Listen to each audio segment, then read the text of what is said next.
Hello అండి. ఈ patient పేరు, నా పక్కన ఉన్న పేషెంట్ పేరు జయప్రద. She 80 years. తనకి ఆల్రెడీ రైట్ సైడ్ హిప్ 2 సార్లు ఆపరేషన్ అయింది. తను పడని పరిస్థితిలో ఈ ఆపరేషన్స్ జరిగినాయి. ఫస్ట్ది ఫెయిల్ అయింది, సెకండ్ది చేశారు. ఇప్పటికీ షార్ట్నింగ్ ఉంది right side.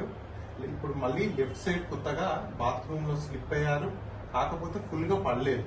So we are suspecting it as a pathological fracture. Normal fracture వేరు, pathological ఫ్రాక్చర్ వేరు. రెండింటికి డిఫరెన్స్ ఏంటంటే, మనకి ఎంతైతే స్ట్రెస్ ఉండాలనో అది లేకుండానే ఫ్రాక్చర్ అయ్యేదాన్ని మనం పెథలాజికల్ అంటాం. సో మేము బయోప్సీకి కూడా పంపించాము, ఆ బోన్ని ఎందుకు వచ్చింది అనేది బయోప్సీ రిపోర్ట్స్ ఆర్ అవైటెడ్. అది పక్కన పెడితే, ఈ 80 years అమ్మ బెడ్ మీద కదలలేని పరిస్థితి ఫర్ 1 week. వాళ్ళు నా దగ్గరికి వచ్చుడు 8th day are 9th day వచ్చారు. తర్వాత మనం ఇమ్మీడియట్ గా అడ్వైజ్ చెప్పిన తర్వాత after 1 day they came, got admitted.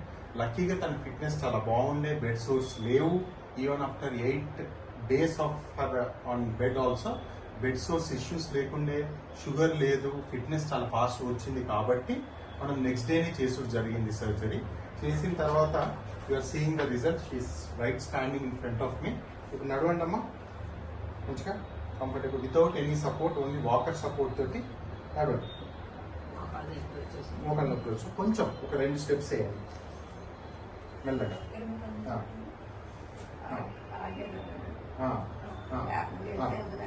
చేసుకోండి మెల్లగా.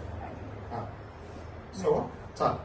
సో ఇప్పుడు తను ఓన్ గా మనకి ఒక రౌండ్ కూడా వేసాది. దిస్ ఈస్ జస్ట్ సెకండ్ డేలో తను she's very comfortable standing in front of మీ.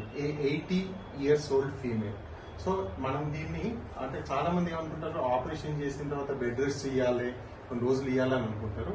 తనని మనం సెకండ్ డే మనం వాకింగ్ అలో చేసాము. Today is 3rd or 4th day and she's getting discharge. Thank you.